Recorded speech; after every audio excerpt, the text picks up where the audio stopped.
Assalamualaikum warahmatullahi wabarakatuh. Innal hamdalillah nahmaduhu wa nasta'inuhu wa nastaghfiruh wa na'udzu billahi min shururi anfusina wa min sayyiati a'malina. Man yahdihillahu fala mudhillalah wa man yudlil fala hadiyalah. Ashhadu an la ilaha illallah wahdahu la syarikalah wa ashhadu anna Muhammadan abduhu wa rasuluh sallallahu alaihi wa ala alihi wa ashabihi ajma'in wa man tabi'ahum bi ihsanin ila yaumiddin. Amma ba'd. Hadirin wal hadirat, para bapak, para ibu, saudara-saudari sekalian yang semoga selalu dirahmati dan diberkahi oleh Allah Subhanahu wa taala.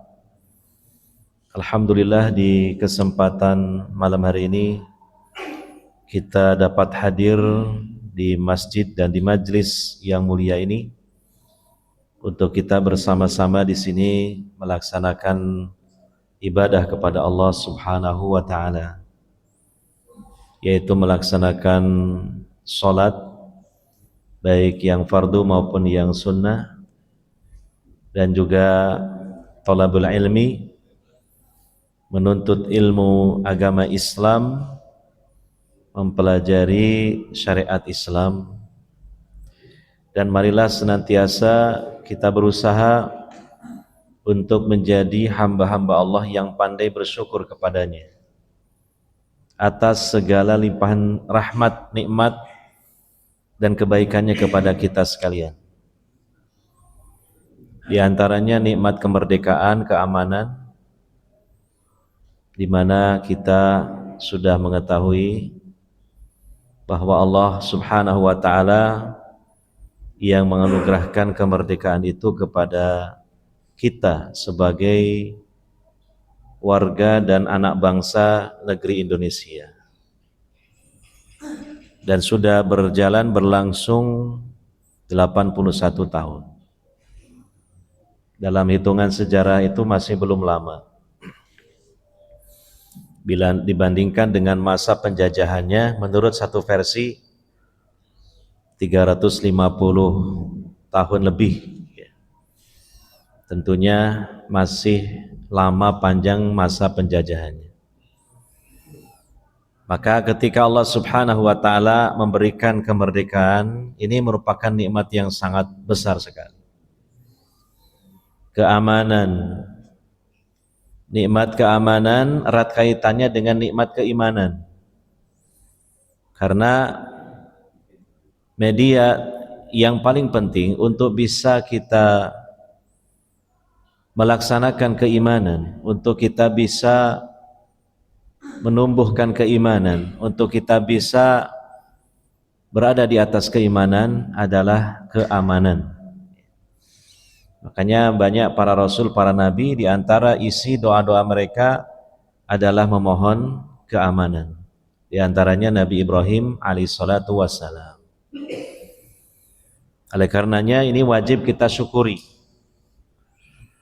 dan wajib kita isi nikmat kemerdekaan ini dengan hal-hal yang menjadikan Allah ridha kepada kita. Dan itu dapat kita ringkas menjadi dua hal yang harus kita lakukan. Jadi nggak banyak-banyak, cuma dua hal. Tapi tentu dalam pengamalannya ya tentu banyak dan meluas. Yang pertama adalah selalu kita mempelajari agama Islam ini. Kita pelajari wahyu Allah Subhanahu wa taala berupa Al-Qur'an dan hadis Nabi sallallahu alaihi wasallam. Selanjutnya yang kedua adalah kita amalkan dalam kehidupan kita sehari-hari, dalam kehidupan tiap pribadi, dalam kehidupan berumah tangga, dalam kehidupan bermasyarakat, dalam kehidupan berbangsa dan bernegara dan berpemerintahan. Itu aja.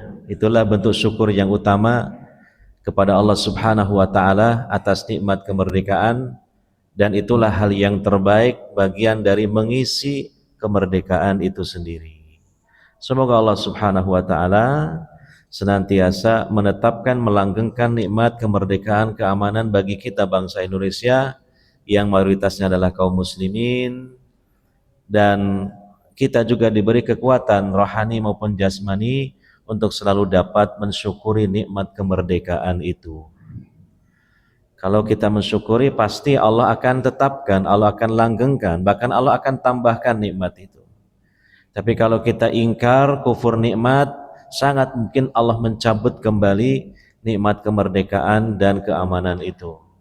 Allah berfirman dalam surah Ibrahim, wa id ta'addana rabbukum la in syakartum la azidannakum wa la in kafartum inna adzabi lasyadid.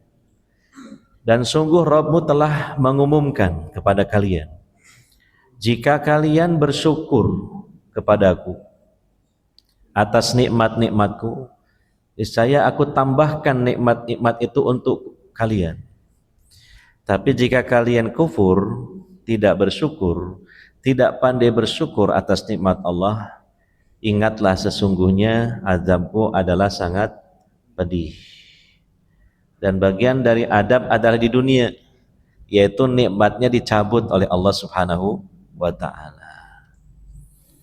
Hadirin wa hadirat yang dimuliakan oleh Allah Subhanahu wa ta'ala, maka berangkat dari hal itulah apa yang kita lakukan di masjid ini, insya Allah selalu kita lakukan, yaitu memakmurkan masjid ini dengan melaksanakan sholat-sholat fardu berjamaah, ditambah sholat-sholat sunnah, dan juga mempelajari agama Islam, mempelajari Al-Quran dan sunnah Nabi SAW.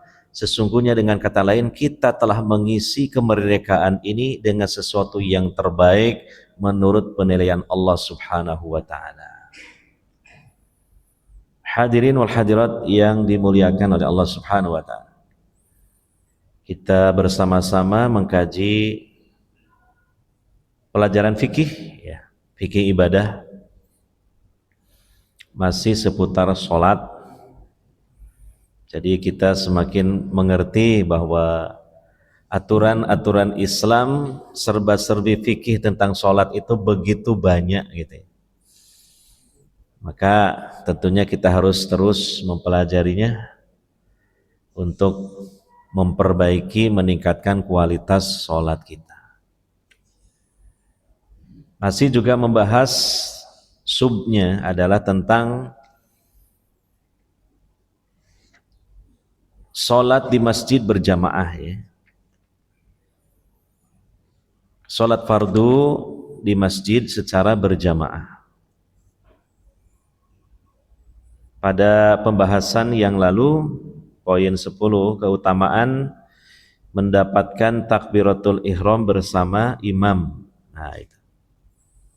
Dan kita sampaikan tentang sholat arba'in versi hadis yang sahih. Kemudian yang ke-11, seseorang yang datang ke masjid untuk sholat berjamaah,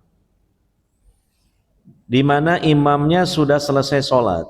Wah, jadi ini sangat terlambat, ya. Bukan lagi disebut masbuk, ya, kalau seperti itu. Iya. Dan ini terlambatnya ini karena udzur, gitu, bukan disengaja, apalagi menjadi kebiasaannya. Lah kalau menjadi kebiasaannya, ya seolah-olah lah kok ke masjid gitu, ya. Selalu ke masjid tapi tidak untuk sholat bersama jamaah yang lain. Ini kan sesuatu yang aneh gitu. Tentunya adalah sesekali gitu, ya. Karena ada sebab yang bisa dibenarkan oleh syariat. Misalnya tertidur karena saking capeknya, ngantuknya. Atau mungkin ketika akan berangkat sholat, perutnya lapar, makanan sudah dihidangkan. Dan dia ya memang sangat berkeinginan untuk makan. Lalu juga dia melihat makanan-makanan itu sudah disajikan di tempatnya seperti biasanya. Nah maka tuntunan Nabi SAW makan dulu sampai sekiranya menghilangkan laparnya. Iya kan? Sudah kita bahas dalam pembahasan yang lalu, ada hadisnya kan gitu. Nabi SAW bersabda, la sholata bihadrati ta'am wala wa huwa yudafi'uhul akhbasan. Tidak ada sholat. Ya, ada yang mengatakan tidak sah sholatnya, ada yang mengatakan tidak sempurna sholatnya. Apabila seseorang itu mau sholat sementara sudah dihidangkan makanan, ya, jadi harus makan dulu. Dan juga tidak sempurna sholat seseorang di mana ketika sholatnya menahan kencing atau menahan untuk buang air besar. Ya, jadi harus diusahakan, dikondisikan seseorang itu kalau mau sholat supaya terwujud kehusuan dan kesempurnaan dalam sholat. Di antaranya dihidangkan makanan, perutnya lapar dan dia juga melihat makanan itu, maka makan dulu aja. Lebih baik ingat sholat ketika makan daripada ingat makan ketika sholat. Itu. Nah, kemudian dia makan sampai menghilangkan laparnya, lalu dia minum. Berangkatlah ke masjid. Karena jaraknya cukup lumayan jauh, nyampe itu sudah selesai jamaah itu melaksanakan sholat fardu berjamaah. Terus bagaimana kalau seperti ini? Ya sudah, dia sholatlah di masjid itu. Syukur kalau ada temannya. Ternyata ada juga temannya yang senasib gitu. Ah, itu ajak jamaah di situ. Gitu ya. Atau mungkin ada juga masbuk yang melengkapi sholatnya. Ini diperselisihkan oleh para ahli fikih. Boleh enggak kita bermakmum kepada masbuk yang sedang menyempurnakan kekurangan sholatnya? Ada khilaf di kalangan para ulama, tapi saya lebih cenderung kepada madhab membolehkan. Langsung ikut di belakangnya, atau kalau berdua di samping kanannya. Atau mungkin ya dia minta temannya untuk berjamaah sama dia sholat. Itu boleh seperti itu. Bagi dia adalah sholat fardu, bagi temannya sholat sunnah. Ya. Atau mungkin ada temannya sholat sunnah, dia sholat fardu, tidak masalah. Adanya perbedaan niat sholat antara imam dengan makmum. Tapi juga kalau ternyata tidak ada semuanya, ya sudah dia sholat sendirian di masjid. Itulah yang harus dilakukan oleh dia. Dan tentang masalah ini ada hadis yang menunjukkan hal itu, yaitu hadis sahih riwayat Imam Abu Daud dan Imam An-Nasai. Dari Abu Hurairah radhiyallahu anhu, beliau mengatakan, qala Nabi sallallahu alaihi wasallam, man tawaddoa fa ahsanal wudu'a.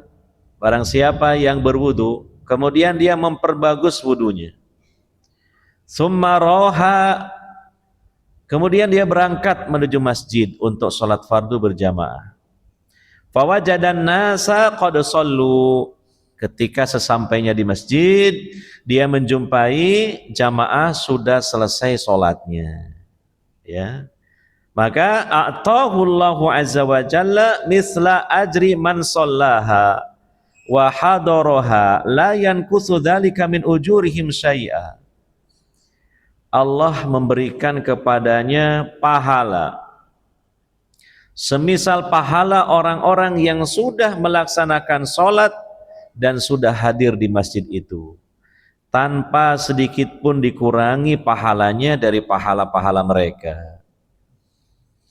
Ini berita gembira tentunya, tapi jangan jadi apa? Alasan. Nah itu namanya sengaja kalau jadi alasan. Lagi pula buat apa kita sengaja begitu di masjid tapi sholat sendirian? Kan enak bareng-bareng ya, enak bareng-bareng, berjamaah, dipimpin imam, beberapa hal ditanggung oleh imam kalau berjamaah itu. Semacam menghitung rakaat ditanggung orang banyak, beda dengan sendirian, ya kan?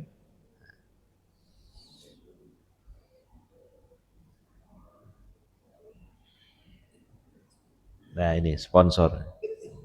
Nah, iya.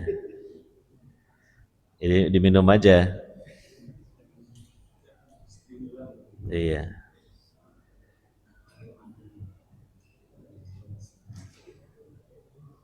Saya ulangi lagi ya. Kalau sesekali terlambat ke masjid, sementara jamaah sudah selesai, ya sudah. Dia sholat lah gitu di situ. Insya Allah dapat pahala yang sama. Kenapa dapat pahala yang sama? Pertama ada hadisnya. Yang kedua, kan dia sudah rutin sebenarnya. Nah, inilah keutamaan orang yang rutin melakukan satu ibadah itu begitu. Ketika ada udur sehingga tidak melakukan seperti rutinitasnya, dia dikasih pahala rutin. Jadi sudah, jangan kemudian terlalu kecewa ya, jangan kecewa asalkan memang tidak disengaja atau ada udzur lain yang memang dia menjadikannya terlambat datang ke masjid, begitu. Dan Allah Subhanahu wa taala juga memberikan ya satu ganjaran atas amal dia berupa kesungguhannya.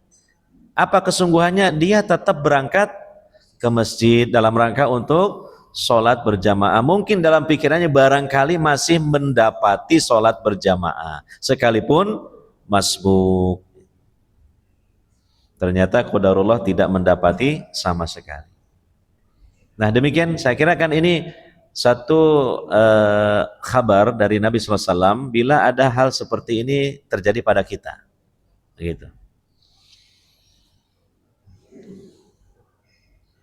Yang ke-12. Ini adalah ilmu tentang bagaimana kita sholat berjamaah di masjid terutama. Orang yang masbuk, orang yang ketinggalan, harus mengikuti imam dalam keadaan apapun imamnya. Gitu. Ini insya Allah kita sering lah ya mengalami hal seperti ini. Berangkat ke masjid, ternyata imam dengan jamaah yang lain sudah memulai sholat. Kita terlambat. Kita ini berarti dikasih titel oleh syariat makmum masbuk, makmum yang tertinggal, makmum yang terlambat. Maka yang harus dilakukan adalah segera dia bergabung dengan jamaah di shop yang memang masih kosong. Ya. Kemudian bertakbiratul ihram. Itu memang menjadi rukun dalam sholat, ya, diawali dengan apa? Takbiratul ihram. Lalu segera lakukan gerakan sholat atau kondisi sholat seperti kondisi imam. Contohnya, ketika makmum masbuk ini, dia memulai sholatnya, bertakbiratul ihram, imamnya itu sedang sujud. Ya, yang tentunya juga makmum yang lain sujud. Maka makmum masbuk ini kemudian apa? Takbir yang kedua, takbir intikal namanya. Lalu langsung menyusul sujud. Itu yang terbaik. Tidak usah menunggu sampai imamnya bangkit kembali. Sekalipun boleh, tapi yang utama, yang afdol adalah apa? Yang pertama tadi, langsung mengikuti kondisi atau gerakan imamnya. Iya. Dan jangan kemudian yang dimaksud dengan langsung mengikuti gerakan imam, dia itu melakukan gerakan sempurna tapi secepat kilat. Ini keliru. Saya pernah melihat seperti ini. Jadi datang masbuk ya, makmum masbuk, imamnya sedang sujud. Maka si makmum masbuk ini bertakbiratul ihram, kemudian bersedekap, kemudian ruku, kemudian i'tidal, kemudian sujud dalam tempo yang sesingkat-singkatnya. Ya, cepat sekali. Ini tidak boleh seperti ini, tidak ada tuntunannya. Tidak ada dalilnya kalau seperti ini. Lagi pula dia membaca apa itu secepat itu? Bismillah waladhdallin. Waduh, keliru sekali. Bismillah waladhdallin. Iya. Kan? Tidak mungkin dia sempat membaca bacaannya. Hanya gerakannya secara simbolik mungkin. Itu tidak benar seperti itu. Ya, yang paling benar, yang paling utama bertakbiratul ihram langsung kemudian melakukan gerakan seperti yang sedang dilakukan oleh imamnya. Gitu. Pernah mengalami begini? Oh, insya Allah pernah. Oh, sering katanya. Iya. Ya, berdasarkan hadis riwayat At-Tirmidzi, hadis ini sahih. Melalui sahabat Ali bin Abi Thalib dan Mu'ad bin Jabal radhiyallahu anhuma. Mengatakan, bersabda Rasulullah sallallahu alaihi wasallam, ya. Idza ata ahadukumus salata, nah, apabila salah seorang di antara kalian mendatangi sholat, maksudnya sholat berjamaah, wal imamu ala halin, sedangkan imam sedang berada pada satu gerakan sholat tertentu. Ya, saya kasih contoh yang tadi, imamnya sedang apa? Sujud lah. Maka kata beliau sallallahu alaihi wasallam, fal yasna kama yasnaul imam. Maka hendaknya dia melakukan gerakan sholat seperti yang dilakukan oleh imam. Kalau imamnya sedang tahiyat awal, ya sudah, langsung tahiyat awal. Iya. Saya yakin ini mengundang pertanyaan ya. Apa pertanyaannya? Apakah mendapatkan satu rakaat? Nah, itu ya. Pertanyaannya tentu itu. Jawabannya adalah nanti ada poin berikutnya dalam pembahasan ini. Ukuran seorang makmum mendapatkan satu rakaat kalau dia sempat melakukan ruku bersama imam. Kalau lebih dari itu dia tidak dianggap mendapatkan satu rakaat. Bisa dipahami?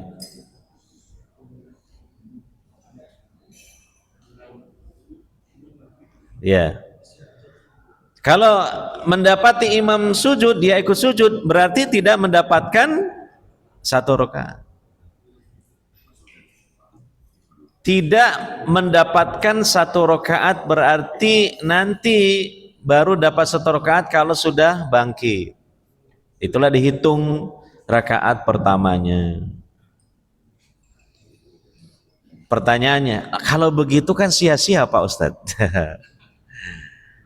Jawabannya tidak sia-sia. Kita mengikuti bimbingan Rasulullah SAW. Kita mendapatkan tambahan pahala ketimbang kalau kita nunggu. Itu jelas. Karena imamnya sedang sujud, saya tunggu dulu, gitu. Tunggu dulu. Ternyata nggak bangkit karena apa? Itu rakaat terakhir gitu. Kan tahu dari mana itu rakaat ke-1, kedua, kan nggak tahu. Ternyata setelah sujud yang itu sujud kedua, langsung tahiyat akhir. Nah, terus gimana? Ya makanya itu segera takbiratul ihram, langsung ngikuti tahiyatnya itu, dan bagi dia anggap seperti tahiyat awal.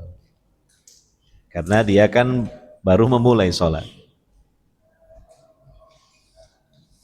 Bisa dia pahami ya? Iya. Jangan sampai lezatnya minuman itu memalingkan dari fokus memperhatikan. Makanya saya ulang-ulang, bisa dipahami enggak? Gitu. Karena saya sedang meresapi dan mendalami jenengan nyeruput itu kolak emang. Kira-kira esok sambil nyambung apa enggak? Iya. Nah, kalau saya ngelakukan seperti jenengan lucu, mau kene seruput. Omane di kamera ini tambah di viral no. Kudeloan lah ustadz koyo ngono. Wah. Dondi ku Umasin Al Ihsan Tropodo. Wah. Nah, poin tadi bisa dipahami apa batan? Bisa nggak? Iya. Jadi ya boleh, tetap sah ya. Kalau nunggu sampai imamnya berdiri. Itu pun kalau memang masih ada rakaat berikutnya. Tapi yang benar, yang utama lah, yang utama langsung. Cuma diawali dengan takbiratul ihram karena itu pembuka sholat. Takbiratul ihram. Kemudian takbir intikal mengikuti imamnya sedang apa gitu. Sujud ya sujud, duduk di antara dua sujud ya duduk di antara sujud, tahiyat ya tahiyat gitu. Nah, gitu. Iya. Seperti itu sebenarnya. Sebagian kaum muslimin sepertinya belum memahami hal itu karena belum mempelajarinya mungkin. Hanya berdasarkan perkiraan. Maka yang afdol, yang utama adalah lakukan hal seperti itu. Iya. Nah, kemudian selanjutnya ini masih satu tema ya dengan poin 12. Masih kelanjutan dari poin 12 dari sisi isinya, materinya. Kapan dianggap mendapatkan satu rakaat bagi makmum masbuk? Ya kan? Seperti yang tadi saya singgung, ya. Kalau ukurannya kalau mendapati ruku bersama imam, itu sudah terhitung satu rakaat. Apalagi kalau sebelum ruku, nah, jelas dapat satu rakaat. Kalau mendapatinya setelah ruku, ya misalnya mendapatinya pas i'tidal, apalagi kalau setelahnya, itu tidak terhitung mendapatkan satu rakaat. Keterangan ini memang sesuai dengan keterangan dari hadis Nabi sallallahu alaihi wasallam. Ya. Dalam hadis riwayat Abu Dawud dari Abu Hurairah radhiyallahu anhu, beliau mengatakan, bersabda Rasulullah sallallahu alaihi wasallam, "Idza ji'tum ila sholati wa nahnu sujudun fasjudu." Apabila kamu datang ke masjid untuk sholat berjamaah, sedangkan kami dalam keadaan sujud, maka sujudlah. Nabi tidak mengatakan tunggu sampai kami berdiri ke rakaat berikutnya. Enggak seperti itu. Jelas ya? Nah. Dan sejalan dengan hadis yang tadi kita sampaikan. Wala ta'duha syai'an. Nah ini. Maka janganlah kamu menghitungnya sebagai satu rakaat. Dan janganlah kamu menghitungnya, menganggapnya sebagai satu rakaat. Waman adraka rakaata faqad adraka sholata. Barang siapa yang mendapatkan ruku bersama imam, maka dia mendapatkan sholat. Maksudnya mendapatkan satu rakaat sholat. Jelas sekali dari hadis ini, sangat mudah dapat kita pahami. Itu. Kalau tidak tahu kan, wah, jadi makmum masbuk, kemudian mendapati imamnya ruku, ikut ruku, tapi dihitung, ini bukan rakaat pertama. Nah, itu keliru. Yang seharusnya dia itu bisa salam bersama imam, Karena ketika dia masbuk itu mendapati imam di ruku rakaat pertama. Tapi karena belum dianggap satu rakaat, akhirnya apa? Ditambahi lagi satu rakaat. Walaupun memang ada madhab seperti itu. Dikembalikan kepada hukum asal bahwa namanya satu rakaat itu adalah rakatun kamilatun. Jadi satu rakaat yang sempurna, yang terdiri dari ada berdirinya, ada rukuknya, ada itidalnya, dan seterusnya sampai sujud yang kedua. Ya kan? Itu dikembalikan secara kaedah. Tapi kan apa? Dalam permasalahan seperti ini ada dalil khusus. Ada dalil khusus dalam masalah ini. Iya. Dan anggap saja ini satu rukhsah, keringanan dari syariat Islam. Bahwa bagi makmum masbuk sekalipun tidak ikut bersama imam berdirinya dalam rakaat, baru mendapati imam ruku, itu sudah dianggap dapat satu rakaat. Itu namanya rukhsah, dispensasi, keringanan. Gitu. Kalau mau dibantah, bagaimana dengan keterangan hadis ini? Masa mau membantah hadis? Dikasih enak kok gak mau gitu. Kita melaksanakan syariat bukan enak-enaknya, tapi ya kalau kebetulan memang syariat menjelaskan begitu dan ternyata lebih enak, ya disyukuri, alhamdulillah, kan gitu aja. Iya kan? Itu namanya rukhsah, bagian dari rahmat dan kemudahan Allah Subhanahu wa ta'ala dalam melaksanakan syariatnya. Bisa dipahami? Iya.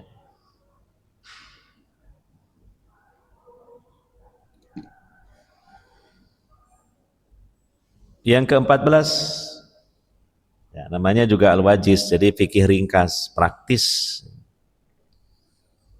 Kayaknya cocok lah buat jenengan, karena kalau penjelasan fikih terlalu mendalam-dalam detail, bingung. Kenapa Pak?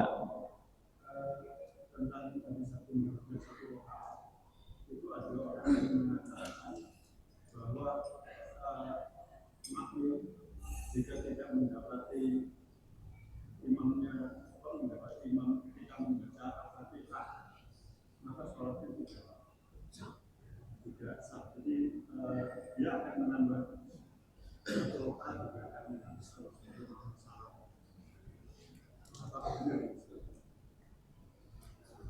Saya katakan tadi ada madhab seperti itu. Tapi saya tidak setuju dengan madhab itu. Karena apa? Berkaitan dengan kasus yang kita bahas ini dan yang jenengan tanyakan, ada hadisnya. Gitu. Gimana lagi coba? Ada hadisnya. Iya kan? Dan bisa dianggap ya berarti bacaan Al-Fatihahnya ya sudah diwakili oleh imamnya. Diwakili oleh imamnya. Istilahnya ditanggung oleh imamnya. Kan seperti itu. Iya. Yeah. Kalau misalnya mengambil kekeh dengan pendapat itu, dengan alasan tadi, hadis ini mau diletakkan di mana hadis ini? Rasulullah bersabda seperti itu, dikasih enak gak mau. Nah, gitu. Kan sudah saya ulas tadi gitu. Kalau secara kaidah namanya satu rakaat itu ya rakaatun kamilah, rakaat sempurna, ada berdirinya baca Al-Fatihah, ruku, i'tidal, sujud, duduk di antara dua sujud, sujud lagi, ya itulah satu rakaat yang sempurna. Tapi ini dalam kasus tertentu bagi masbuk, bagi makmum masbuk. Gitu. Lah kalau sholat sendirian langsung ruku, nah itu pasti gak sah sholat. Sing nanggung sopo. Makanya tadi itulah enaknya sholat berjamaah. Ada sebagian dari hal yang ditanggung imamnya. Gitu.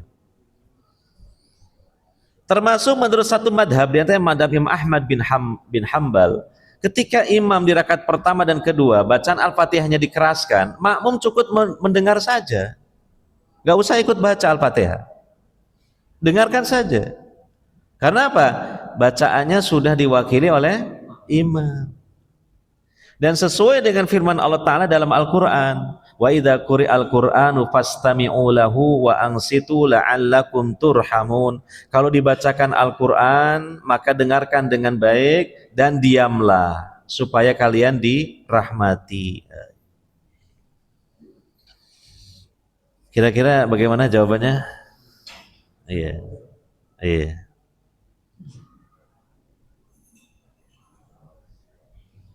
Gimana kolaknya?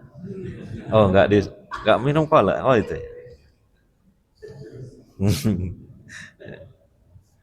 Mantap. Lengkap berarti ya di sini ya.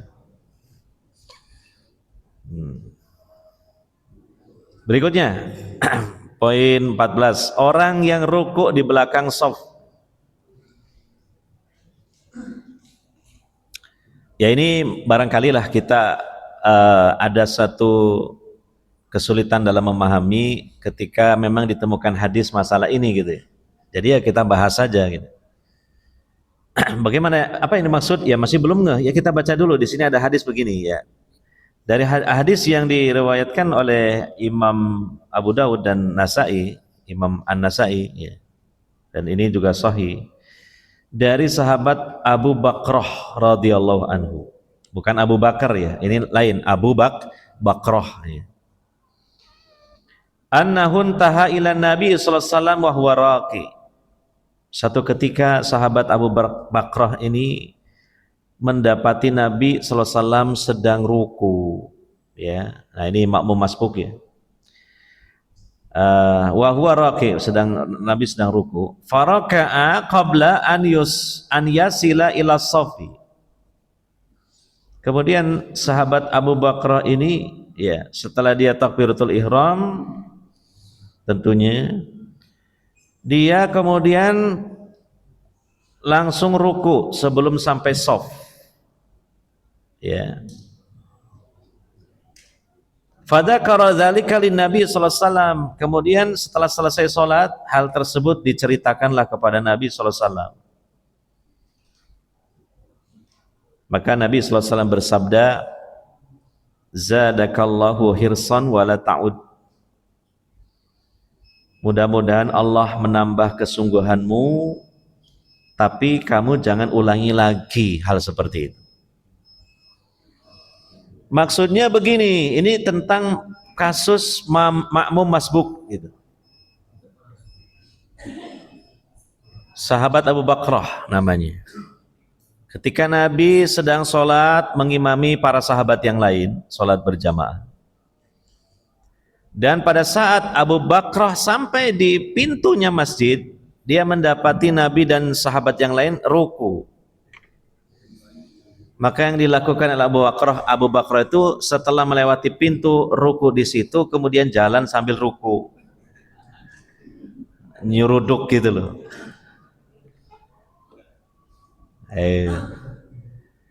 Ya Masjid Nabawi itu dulu kecil, kalau sekarang wah repot, nyuruduknya terlalu jauh. Masjid Nabawi sekarang itu luasnya sama dengan luas Madinah dulu zaman Nabi, masjidnya sekarang. Jadi sudah mengalami perluasan area tentu. Kalau di masa Nabi ya kecil lah Masjid Nabawi. Sehingga masuk akal lah kalau Abu Bakrah itu ya rukunya setelah melewati pintu kemudian berjalan sambil ruku itu. Untung nggak nubruk bokongnya koncone.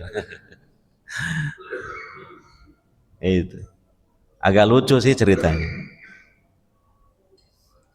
Setelah itu selesai sholat Nabi, semua selesai, diceritakan tentang yang dilakukan Abu Bakrah itu.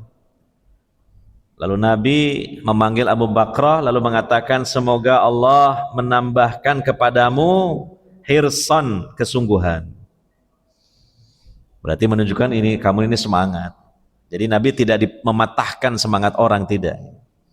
Tapi juga memberikan nasihat, wala ta'ud, Jangan lagi dilakukan hal seperti itu.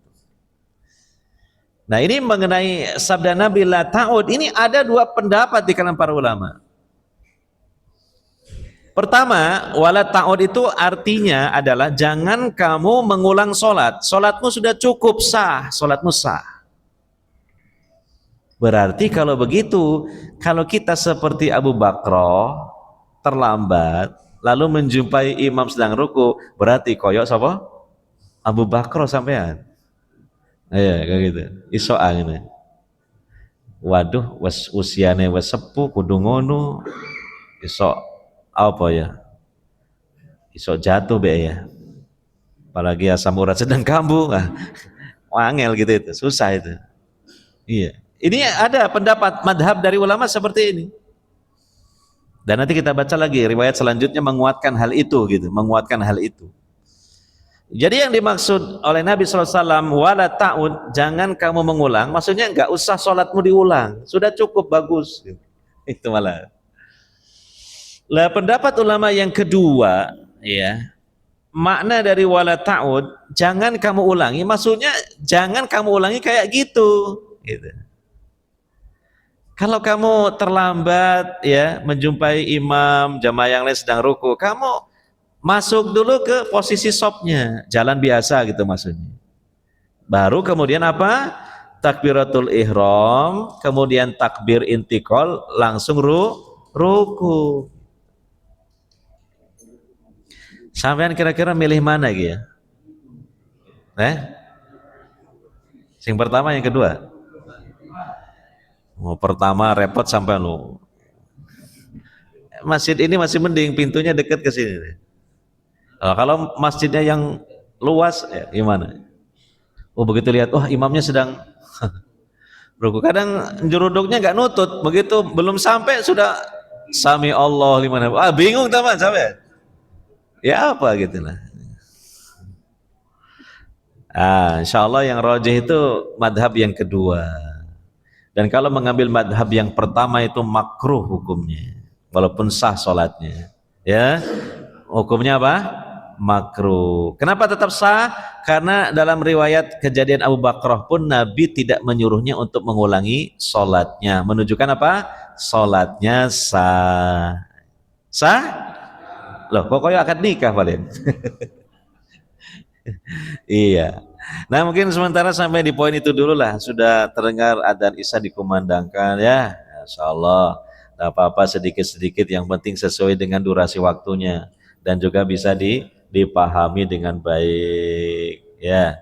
Subhanakallahumma wa bihamdika asyhadu alla ilaha illa anta astaghfiruka wa atubu ilaik. Wassalamualaikum warahmatullahi wabarakatuh.